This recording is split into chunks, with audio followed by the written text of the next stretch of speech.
ആര്യന്റെ അമ്മാവന് ബിഗ് ബോസിൽ ഇൻവെസ്റ്റ്മെന്റ് ഉള്ളതിനെ പറ്റി നിങ്ങൾക്ക് ആർക്കെങ്കിലും അറിയാവോ? അതുപോലെ തന്നെ ആര്യന്റെ അമ്മാവനാണ് നമ്മുടെ ബിഗ് ബോസിലേക്കുള്ള കണ്ടസ്റ്റൻസിന് വേണ്ടിയിട്ടുള്ള ഷഡ്ഡികൾ സ്പോൺസർ ചെയ്യുന്നത്. നിങ്ങൾക്ക് ആർക്കെങ്കിലും സംശയം തോന്നിയിട്ടുണ്ടോ ഈ രണ്ട് കാര്യത്തിൽ? എന്നാൽ എനിക്ക് സംശയം തോന്നി. അതിന് കാരണമുണ്ട്. കുറച്ചു മുമ്പ് ജയിൽ നോമിനേഷൻ നടക്കുക. ആര്യൻ വന്നിട്ട് ആരും മിണ്ടരുത്, ഡിസ്ക്ലൈമർ ആണ്, ആരും മിണ്ടരുത് ഞാനിവിടെ സംസാരിക്കുമ്പോൾ എന്ന് പറയുന്നത് കേട്ടു. ഓക്കെ, പക്ഷെ ഇവൻ തന്നെ വേറെ ആരെങ്കിലും സംസാരിക്കുമ്പോൾ എന്നും പറഞ്ഞു വരുന്ന കേൾക്കാറുണ്ട്. അതുപോലെ തന്നെ അവൻ്റെ കൂട്ടുകാരി ജിസയിലൂട്ടി ബാക്കി ആരെങ്കിലും എന്തെങ്കിലും പറയുമ്പോൾ അവർക്ക് ഇടയ്ക്ക് കയറി സംസാരിക്കാം. അപ്പം മിണ്ടാതിരി മോളെ എന്നിവൻ പറയുന്നത് കേൾക്കാറില്ല. അല്ല, സത്യം പറഞ്ഞു കഴിഞ്ഞാൽ ഇവൻ്റെ അച്ഛനാണോ അവിടെ ഇൻവെസ്റ്റ്മെന്റ് ഉള്ളത്? ഇവൻ്റെ അച്ഛനാണോ അവിടേക്ക് മറ്റേ ഈ ഷഡ്ഡികളൊക്കെ സ്പോൺസർ ചെയ്യുന്നത് എന്ന് ചോദിക്കണമെന്നുണ്ടായിരുന്നു. പക്ഷേ അങ്ങനെ ഞാൻ ചോദിക്കുന്നത് തെറ്റാണ്. കാരണം വെറുതെ അവൻ്റെ അച്ഛനെ ഒന്നും നമ്മൾ അങ്ങനെ പറയാൻ പാടില്ലല്ലോ. അത് അവൻ ഒരാളുടെ അച്ഛനെ വിളിക്കുന്നതിന് തുല്യമാണ്. സോ ഞാനത് ചെയ്യത്തില്ല, അത് മോശമാണ്, ഞാനത് ചെയ്യില്ല. പക്ഷേ എൻ്റെ മനസ്സിലിടയ്ക്ക് തോന്നി അങ്ങനെ തന്നെ വേണം ഇവരോടൊക്കെ ചോദിക്കാൻ. പിന്നെ ഇതൊരു ഗെയിമാണ്, അതിൻ്റെ ഭാഗമായിട്ടുള്ള റിവ്യൂ ചെയ്യുമ്പോൾ ഒരുത്തൻ്റെ അച്ഛന് വെറുതെ അങ്ങോട്ട് കയറി വിളിക്കുന്നത് ശരിയല്ല. അതുകൊണ്ട് ഞാൻ ആ വാക്ക് പിതാവ് എന്നുള്ളൊരു കാര്യം അവൻ്റെ നിന്ന് എടുത്തങ്ങ് മാറ്റി. അല്ലെങ്കിൽ ആ പിതാവിനെ വെച്ച് ഞാൻ ചോദിക്കുന്നില്ല. പക്ഷേ എങ്കിലും വീണ്ടും എനിക്ക് സംശയം, എൻ്റെ അമ്മാവൻ്റെ സ്പോൺസർഷിപ്പിലാണോ ബിഗ് ബോസ് ഓടുന്നത്? അല്ല, ലാലേട്ടൻ ഇപ്പം നാളെ വരുമല്ലോ. ലാലേട്ട ഇതൊക്കെ ഒന്ന് ചോദിക്കണം കേട്ടോ. എൻ്റെ ഈ എളിവൻ്റെ ഒരു ചെറിയ സംശയവും അഭിപ്രായവും ഒക്കെയാണ് ഈ വീഡിയോയിൽ അങ്ങോട്ട് പറയാൻ പോകുന്നത്. അപ്പോൾ ബിഗ് ബോസ് സീസൺ 7 ലൈവ് അപ്ഡേറ്റിലേക്ക് ഏവർക്കും അങ്ങോട്ട് സ്വാഗതം. അപ്പോൾ നമ്മുടെ ജയിൽ നോമിനേഷൻ അവിടെ അങ്ങോട്ട് കഴിഞ്ഞിട്ടുണ്ട്. നമ്മുടെ ലക്ഷ്മി കുഞ്ഞും ജിസയിലൂട്ടിയാണ് ഈ ആഴ്ച ജയിലിൽ പോയി കിടക്കാൻ പോകുന്നത്. വിശദമായിട്ട് ജയിൽ നോമിനേഷനെ പറ്റി സംസാരിക്കാനുണ്ട്. ഗംഭീരമായിട്ടുള്ള കോണ്ടന്റുകൾ അവിടുന്ന് പുറത്തേക്ക് വന്നിട്ടുണ്ട്. അതിനൊക്കെ മുമ്പായിട്ട് എനിക്കൊരു കാര്യം പറയാനുണ്ട്. നമ്മുടെ പണിപ്പുര ടാസ്ക് നടന്നേ.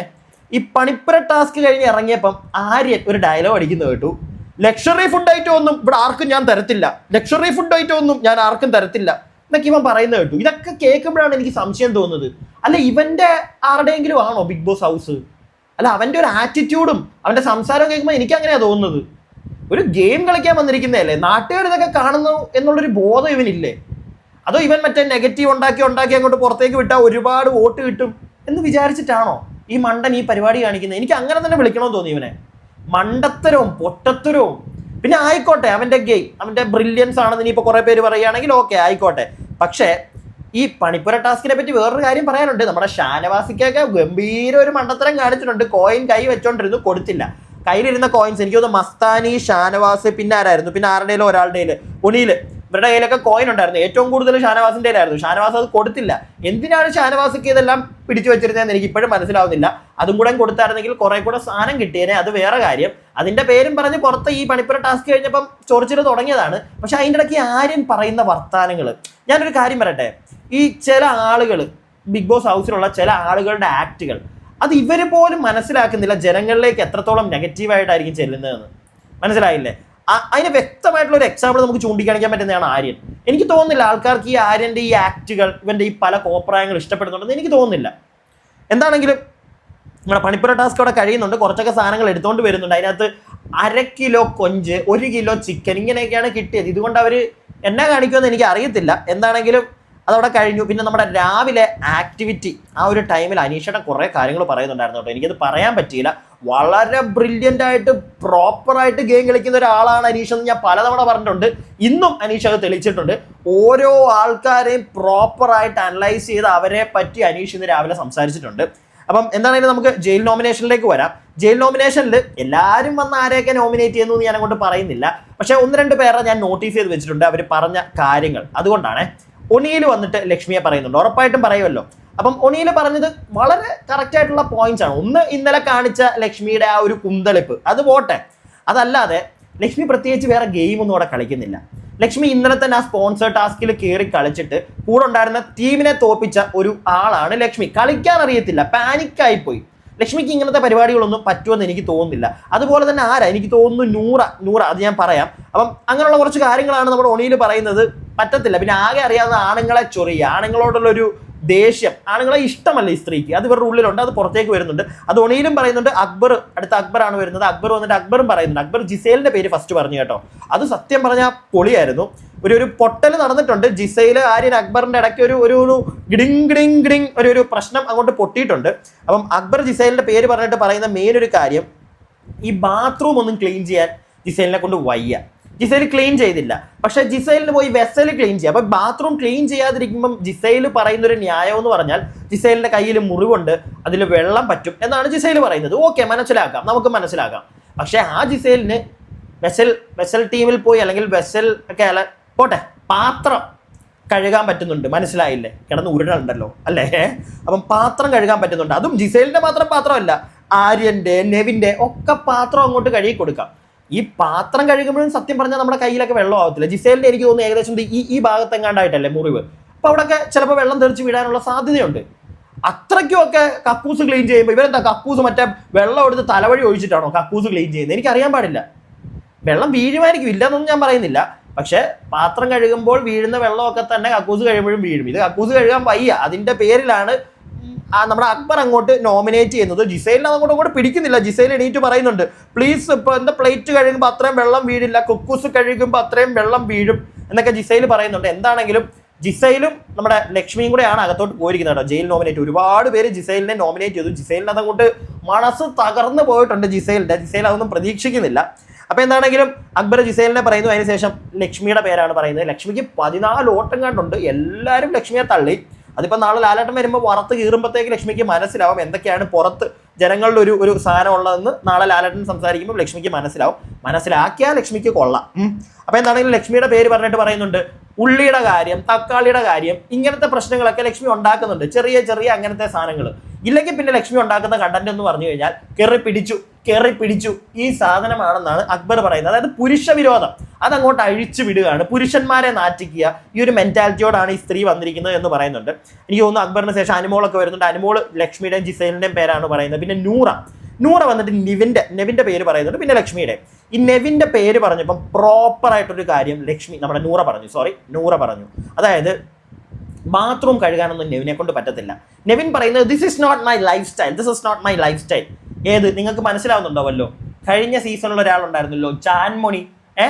ഞാൻ ബിസിനസ് ക്ലാസ്സിലെ പോകൂ, എനിക്ക് എക്കണോമി പറ്റില്ല എന്ന് പറഞ്ഞ ജാൻമണി ഏതാണ്ട് അതിനെ പോലൊക്കെ തന്നെയാണ് കേട്ടോ. ഇവനും ഇങ്ങനെയുള്ള കുറച്ച് കാര്യങ്ങളുണ്ട്. അവന് പാത്രം കഴുകുക, അതുപോലെ തന്നെ ബാത്റൂം ക്ലീൻ ആക്കുക, ഇതൊന്നും പറ്റത്തില്ല. പിന്നെ നൂറ ലക്ഷ്മിയെ പറ്റി പറയുന്നുണ്ട്. ലക്ഷ്മിയെ പറ്റിയും വളരെ ക്ലിയർ ആയിട്ടുള്ള ഒരു പോയിന്റ് ആണ് പറയുന്നത്. ലക്ഷ്മി പറഞ്ഞിട്ടുണ്ട് എന്നാണ് നൂറ പറയുന്നത്. അതായത് ആണുങ്ങളുമായിട്ട് ഒന്നിച്ചൊന്നും ചേർന്നൊരു ഗെയിം കളിക്കാനായിട്ട് ലക്ഷ്മിക്ക് താല്പര്യമില്ല എന്ന് ലക്ഷ്മി പറഞ്ഞിട്ടുണ്ട് എന്ന് നൂറ പറയുന്നുണ്ട്. അപ്പൊ അങ്ങനെയുള്ള ലക്ഷ്മി വീട്ടിൽ പോയിരിക്കുന്നത് നല്ലത്. എന്തിനാണ് ബിഗ് ബോസിലേക്ക് വന്നതെന്ന് എനിക്ക് മനസ്സിലാവുന്നില്ല. കാരണം ഇവിടെ ആണും പെണ്ണും എല്ലാവരും കൂടെയും ഇഴുകി ചേർന്നിട്ടുള്ളതാണ് ഗെയിമുകൾ. അപ്പം അങ്ങനെ ഇഴുകിച്ചേർന്ന് കളിക്കാൻ പറ്റത്തില്ല. 50 മീറ്റർ ഗ്യാപ്പ് ഇട്ട്, ഇന്നലെ പറഞ്ഞ ഡയലോഗ് ഉണ്ടല്ലോ, 50 മീറ്റർ ഗ്യാപ്പ് ഇട്ട് ഞാൻ ബസ്സിൽ കയറിയാൽ നിൽക്കൂ. ബിഗ് ബോസ് ഹൗസിലും അങ്ങനെയൊക്കെ പറ്റത്തുള്ളെങ്കിൽ ചേച്ചി വീട്ടിൽ ഇരിക്കുന്നതായിരിക്കും നല്ലത്. പ്രിയപ്പെട്ടവരെ, ഓട്ട് കുത്താതിരിക്കുക ഈ ചേച്ചിക്ക്. വെറുതെ നമ്മൾ മറ്റേ രേണു സുധിയെ പിടിച്ച് നിർത്തിയാടെ കായിപ്പോവും. വെറുതെ ഒരു കാര്യം ഉണ്ടാവത്തില്ല, ഒരു കാര്യവും. പിന്നെ ഇങ്ങനെയുള്ള ഈ വർത്തമാനങ്ങൾ പറയുന്നത് ആരും, സ്ത്രീകൾ പോലും ഈ ഒരു വ്യക്തിയെ, ലക്ഷ്മിയെ പോലൊരാളെ എനിക്ക് തോന്നുന്നില്ല അങ്ങോട്ട് വോട്ട് കുത്തി ജയിപ്പിച്ചു വിടുന്നത്. കാരണം ഇത് ബാക്കിയുള്ള ഒരുപാട് സ്ത്രീകൾക്ക് നാണക്കേടാണ് ഈ സ്ത്രീ വിളിച്ചു പോകുന്നത്. അവർ കാണുക പോലും കാണാത്ത കാര്യം അത് വിടും. പക്ഷെ ആർക്കാണോ ഇങ്ങനെ ഒരു മോശം അനുഭവം ഉണ്ടായെന്ന് തോന്നിയത് ആ വ്യക്തി വരെ പറഞ്ഞു, എനിക്കിത് പേഴ്സണലായിട്ട് ചോദിച്ചാൽ മതി, ചിലപ്പോൾ എൻ്റെ ചിന്താഗതിയുടെ കുഴപ്പമായിരിക്കും, ഞാനത് പേഴ്സണലായിട്ട് ചോദിച്ചോളാം എന്ന് പറഞ്ഞിട്ട് പോലും ലക്ഷ്മി അത് കണ്ടന്റിന് വേണ്ടി ഒരു സ്ത്രീയെ, സത്യം പറഞ്ഞാൽ വേറൊരു സ്ത്രീ സമൂഹത്തിന്റെ ഫ്രണ്ടിലിട്ട് പിച്ച് ചീന്തി. അങ്ങനെയാണ് എനിക്ക് പറയാൻ താല്പര്യം. നിങ്ങൾ ഞാൻ ഈ പറഞ്ഞതിനോട് യോജിക്കുന്നുണ്ടോ? എനിക്ക് അങ്ങനെ തന്നെ പറയാനാണ് താല്പര്യം.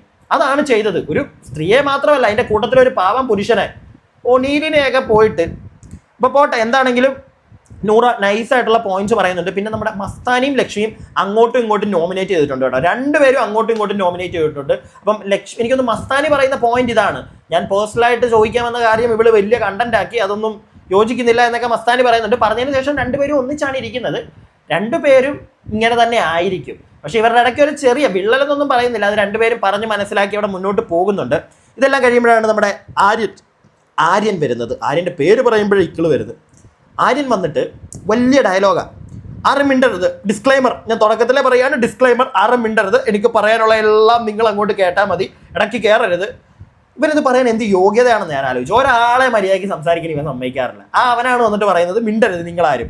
എന്നിട്ട് പറയുന്നുണ്ട് ജിസൈലിനെ ജയിലിൽ ഇടണമെന്നായിരുന്നു ഞാൻ ആഗ്രഹിച്ചിരുന്നത്. കാരണം ജിസൈലിന് കുറച്ച് സ്ക്രീൻ ടൈം കൊടുക്കണമെന്നുണ്ടായിരുന്നത്. എൻ്റെ മാത്രം ഒരു തീരുമാനമല്ല, കുറേ പേരുമായിട്ട് ഞാൻ സംസാരിച്ചപ്പോൾ അങ്ങനെയായിരുന്നു ഞങ്ങൾ പ്ലാൻ ചെയ്തത് എന്നൊരു കാര്യം ആര്യൻ്റെ വായിന്ന് വീണുടനെ അബി അങ്ങോട്ട് ചാടി എണീറ്റു. കാണാ പിടിച്ച് അങ്ങോട്ട് ആട്ടി അവനെ. കൂടെ അക്ബർ എണീക്കുന്നുണ്ട്. അക്ബർ എന്നിട്ട് പറയുന്നുണ്ട്, വളരെ നീ പച്ച കള്ളമാണ് നീ പറയുന്നത്, ഞങ്ങളാരും അങ്ങനെ പറഞ്ഞിട്ടില്ല. ഞാൻ അവളുടെ പേര് പറഞ്ഞിട്ടുണ്ടെങ്കിൽ അതിന് പ്രോപ്പറായിട്ടുള്ള ഒരു കാരണമുണ്ട് എനിക്ക്, അല്ലാതെ അവർക്ക് സ്ക്രീൻ ടൈം കൊടുക്കണമെന്നൊന്നും ഞാൻ തീരുമാനിച്ചിട്ടില്ല, നീ ആവശ്യമില്ലാത്ത വർത്താനം പറയരുത് എന്നൊക്കെ ഇവൻ പറയുന്നുണ്ട്. പക്ഷെ ഇവൻ സമ്മതിക്കത്തില്ല. എൻ്റെ അമ്മാവനാണ് ഷഡ്ഡി ഇവിടെ ഇൻവെസ്റ്റ് ചെയ്യുന്നത്, അല്ല ഷഡ്ഡി ഇവിടെ സ്പോൺസർ ചെയ്യുന്നത്. ആ ഒരു മൂഡിലാണ് ഇവൻ നിന്നുകൊണ്ട് കളിക്കുന്നത്. എന്താണെങ്കിലും ഇവൻ ലക്ഷ്മിയുടെയും അനീഷിൻ്റെയും പേരാണ് പറയുന്നത്. ഇവൻ മണ്ടനാണ് സത്യം പറഞ്ഞാൽ. ഇവൻ ലിറ്ററലി ഇവൻ മണ്ടനാണ്. ഈ അനീഷിന്റെ പേര് പറയുന്നത്, അനീഷ് എന്നിട്ട് അവിടെ നിന്ന് കൈ കുപ്പി ചിരിച്ച് കാണിക്കുന്നുണ്ട് ഇവനെ പോലെ. പറയടാ നീ അധികം നാളിനകത്ത് ഞാൻ കാണത്തില്ല. ആ ഒരു മൂഡിലാണ് അനീഷ് തൊഴുത് കാണിക്കുന്നുണ്ട്. കാരണം ഒരു കാര്യവും ആര്യന്. ഈ അനീഷ് ആര്യനെ ടാർഗറ്റ് ചെയ്യുന്നുണ്ട്, പക്ഷേ അനീഷ് ആര്യനെ മാത്രം ടാർഗറ്റ് ചെയ്യുന്നതായിട്ട് ഞാൻ കണ്ടിട്ടില്ല. ഇടയ്ക്ക് മെയിനായിട്ട് അവനെ ടാർഗറ്റ് ചെയ്യും, പക്ഷെ അപ്പോഴും അനീഷ് എല്ലാവരുടെ അടുക്കലും പോവും, എല്ലായിടത്തും കണ്ടന്റ് ഉണ്ടാക്കും. അതാണ് അനീഷ്, മനസ്സിലായില്ലേ? അവിടെ അങ്ങനെ കളിക്കുന്ന ആൾക്കാർ വളരെ കുറവാണ്. എനിക്ക് തോന്നുന്നു ഇച്ചിരിയെങ്കിലും അനീഷിന് ഒരു അടുപ്പം എന്ന്, ഒരുപാടൊന്നും അല്ല, എന്നാലും ഒരു ഇച്ചിരിയെങ്കിലും ഒരു ഇഷ്ടമുള്ളത് എനിക്ക് തോന്നുന്നു ആകെ ഷാനവാസിനോടാണ്. അത് ഷാനവാസ് അങ്ങോട്ട് ഇടിച്ചു കയറി നിൽക്കുന്നതുകൊണ്ടാണ് ഒരു ഇത്തിരി ഇഷ്ടമുള്ളത്. അതല്ലാതെ വേറെ പ്രത്യേകിച്ച് അനീഷിന് അവിടെ ആരോടും വലിയ താല്പര്യമൊന്നുമില്ല. പിന്നെ നെവിൻ വരുന്നുണ്ട്. നെവിനും വന്നിട്ട് വളരെ വാലിഡ് ആയിട്ടുള്ളൊരു പോയിന്റ് പറഞ്ഞു. നെവിൻ നോമിനേറ്റ് ചെയ്യുന്നത് ആദിലയാണ്, പിന്നെ ലക്ഷ്മിയെ. ഈ ആദിനെ നോമിനേറ്റ് ചെയ്യാൻ നേരത്ത് നെവിൻ പറഞ്ഞ ഒരു പോയിന്റ് ഉണ്ട്. ഒന്നാമത് അതിലെ വലിയ താല്പര്യമില്ല, അങ്ങോട്ടും ഇങ്ങോട്ടും ചോറിച്ചിലുണ്ട്, അതൊക്കെ ഇരിക്കട്ടെ. പക്ഷെ നെവിൻ പറഞ്ഞ പോയിന്റ്, ആതിര ഇല്ലെങ്കിൽ നൂറ ഇല്ലെങ്കിൽ ആതിര ഇല്ല, പക്ഷെ ആതിര ഇല്ലെങ്കിൽ നൂറ ഇവിടെ ഉണ്ടായിക്കോളും. ആ ഒരു സാധനം നെവിൻ പറയുന്നുണ്ട്. അത് വളരെ കറക്റ്റ് ആയിട്ടുള്ളൊരു പോയിന്റാണ്. ആതിരയ്ക്ക് പലപ്പോഴും കളി പറഞ്ഞു കൊടുക്കുന്നത് നൂറയാണ്. നൂറയ്ക്കേ അറിയുള്ളൂ. നൂറയ്ക്കൊരു ഗെയിമുണ്ട്, തലയിൽ ചിന്തിക്കാനുള്ളൊരു ബോധമുണ്ട്. ആതിരയ്ക്ക് അങ്ങനെ അറിയത്തില്ല. ആതിര ഇപ്പം അനുമോളുടെ അടുക്കൽ ഇരിക്കുക, അങ്ങനെയുള്ളൊരു പരിപാടിയേ ഉള്ളൂ. അവിടെ ഇരുന്ന് കുറച്ച് കുശുമ്പും കുന്നായും ആ ഒരു സാധനമേ ഉള്ളൂ.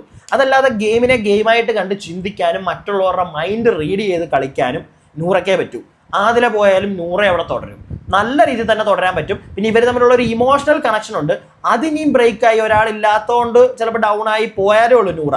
പക്ഷേ അല്ലെങ്കിൽ നൂറ സ്ട്രോങ് ആണെന്ന് എനിക്ക് തോന്നുന്നു. അങ്ങനെയാണെങ്കിൽ ഗെയിമായിട്ട് എടുത്ത് മുന്നോട്ട് പോയാൽ അടിപൊളിയായിരിക്കും. അപ്പോൾ ഇതൊക്കെയാണ് നടക്കുന്നത്. പിന്നെ അബി വന്നിട്ട് സത്യം പറഞ്ഞാൽ നോമിനേറ്റ് ചെയ്യുന്നതിന് മുമ്പ് ഒരു പോയിന്റ് പറഞ്ഞു. അതും വളരെ വാലിഡ് ആയിട്ടുള്ളൊരു പോയിന്റാണ്. അബി അനീഷിനെ ഒന്ന് കൺഗ്രാജുലേറ്റ് ചെയ്യുന്നുണ്ട്. അതിനുള്ള കാരണം ഈ കപ്പുകളൊന്നും ആരും പ്രോപ്പറായിട്ട് കഴുകാതെ അവിടെ ഇവിടെയൊക്കെ ഇട്ട് ഈ ഒരു പരുവായിരുന്നു. പക്ഷേ അബി പറയുന്നുണ്ട്, ചൂണ്ടിക്കാണിക്കുന്നുണ്ട്, അനീഷ് കഴിഞ്ഞ ദിവസം ഇത് പറഞ്ഞു, വളരെ ഓപ്പൺ ആയിട്ട് നിന്ന് കാര്യം പറഞ്ഞു. അതിനുശേഷം ഇവിടെ ആരും കപ്പൊന്നും അവിടെ ഇവിടെ ഇടാറില്ല. അത് അനീഷിന്റെ ഒരു കറക്റ്റ് ആയിട്ടുള്ള ഒരു ഇൻവോൾവ്മെന്റ് കൊണ്ട് നടന്നതാണ്. അതിന് അനീഷിനെ കൺഗ്രാജുലേറ്റ് ചെയ്യുന്നു എന്ന് പറയുന്നു.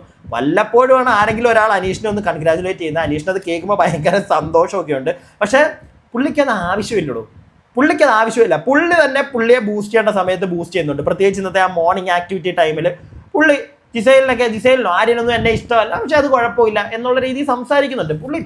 പുള്ളി ഒന്നും പറയാനില്ല. പുള്ളി ഒരു ഫൈനൽ 5 നമ്മൾ ഇപ്പോഴേ നമുക്ക് നോട്ട് ചെയ്ത് വെക്കാൻ പറ്റുന്ന ഒരു ടീമാണ്. പക്ഷെ ബാക്കി അവിടെ ആരെയും നമുക്ക് അങ്ങനെ പറയാൻ പറ്റത്തില്ല.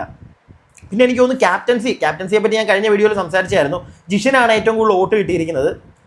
എനിക്ക് അറിയാൻ പാടില്ല അത്രയ്ക്കും പ്രോപ്പറായിട്ടുള്ളൊരു, ചിലപ്പോൾ എനിക്ക് തോന്നുന്നു ജിഷൻ എല്ലാവർക്കും ഫുഡ് നല്ല വൃത്തിക്ക് വെച്ച് കൊടുത്തുകൊണ്ട് കിച്ചൺ നന്നായിട്ട് ചിലപ്പം അതൊക്കെ നന്നായിട്ട് നോക്കും, മൊത്തത്തിൽ എല്ലാവരെയും ടേക്ക് കെയർ ചെയ്യുന്നൊരു മൈൻഡ് വെച്ചിട്ടായിരിക്കാം. പക്ഷെ എന്തായിരിക്കും നമുക്ക് പറയാൻ പറ്റത്തില്ല. ക്യാപ്റ്റൻ ആയി കഴിയുമ്പം തനിക്കോണം ചിലപ്പം വരും പുറത്തേക്ക്. ചുമ്മാ ആവശ്യമില്ലാത്ത കണ്ടന്റ് മേക്കിങ്ങേ ജിഷിനെ കൊണ്ട് പറ്റാറുള്ളൂ. പ്രോപ്പറായിട്ടുള്ള കാര്യങ്ങൾ നോക്കി അടിക്കാനായിട്ടൊന്നും. പിന്നെ അനീഷിന്റെ പുറകെ നടക്കുക. എനിക്ക് ജിഷിനെ വന്ന് കയറിയപ്പോഴും ഇപ്പോഴും ഒക്കെ തോന്നുന്നത് എന്താണെന്നറിയോ, ഒരു അനീഷ് ഇൻഫ്ലുവൻസ്. അതായത് അനീഷ് കാണിക്കുന്നതിൻ്റെ മൊത്തത്തിലൊന്നും പറ്റത്തില്ല, പക്ഷെ കുറച്ചെങ്കിലും ഒക്കെ ആ ഒരു റൂട്ട് പിടിക്കണമെന്ന് വിചാരിച്ചിട്ടാണ് ജിഷിൻ നിൽക്കുന്നത്. പക്ഷെ അത് എത്രത്തോളം വർക്കൗട്ട് ആവുമെന്ന് എനിക്ക് തോന്നുന്നില്ല. അപ്പോൾ എന്താണെങ്കിലും ഇങ്ങനെയുള്ള കുറച്ച് കാര്യങ്ങളൊക്കെയാണ് ഇപ്പോൾ ലൈവിൽ നടന്നത്. ഞാൻ ബാക്കി പോയി ലൈവ് ഒന്ന് കാണട്ടെ. ഈ ആര്യൻ്റെ എനിക്ക് താല്പര്യമില്ല കേട്ടോ. എന്തോ ഇത് ഞാൻ ഈ പറയുന്നത് ഇത്രയും നേരം ഞാൻ നിങ്ങളോട് സംസാരിച്ചുകൊണ്ടിരുന്നത് ഒരു റിവ്യൂവറായിട്ട് പ്രോപ്പർ പോയിന്റ്സ് ബുക്ക് ചെയ്തിട്ടാണ്. ഇനി എൻ്റെ പേഴ്സണലായിട്ടുള്ള ആസ് എ പ്രേക്ഷകൻ എനിക്ക് ഇവൻ്റെ ഈ പരിപാടി ഇതിന് മുമ്പ് ഞാൻ പറഞ്ഞിട്ടുണ്ട്, എന്തോ എനിക്ക് യോജിക്കാൻ പറ്റത്തില്ലടോ. ആൾക്കാരെ മൊത്തത്തിൽ അവിടെ ഉള്ള എല്ലാവരെയും, ലക്ഷ്മിക്കും ഉണ്ട് ആ ഒരു സാധനം, ബാക്കി എല്ലാവരും വെറും അയ്യേ അപ്പാവി കൊള്ളാത്തവന്മാർ, വെറും മണ്ടന്മാർ. ഈ ഒരു സാധനം ആര്യനും ജിസൈലിനും ഉണ്ട്. അതത്ര നല്ല കാര്യമൊന്നുമല്ല.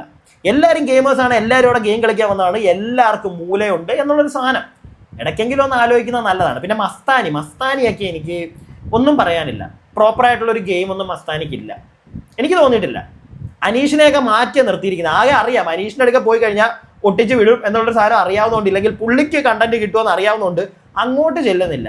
മാക്സിമം ചെയ്യുന്നത് മറ്റേ ലക്ഷ്മിയായിട്ടിരുന്ന് രണ്ടുപേരും കൂടെ ഇരുന്ന് കുറ്റവും കുറവും, നമുക്ക് നാളെ അങ്ങനെ കളിക്കണം, നമുക്ക് നാളെ ഇങ്ങനെ കളിക്കണം, മറ്റേത് കളിക്കണം, പക്ഷെ ഒരു കളി നടക്കാറില്ലെന്നേ ഉള്ളൂ. അപ്പോൾ എന്താണെങ്കിലും ഞാൻ ബാക്കി പോയി കാണട്ടെ, എന്നിട്ട് അടുത്ത വീഡിയോയിൽ ബാക്കി അപ്ഡേറ്റ്സുമായിട്ട്. അതുവരേക്കും stay tuned and stay weird.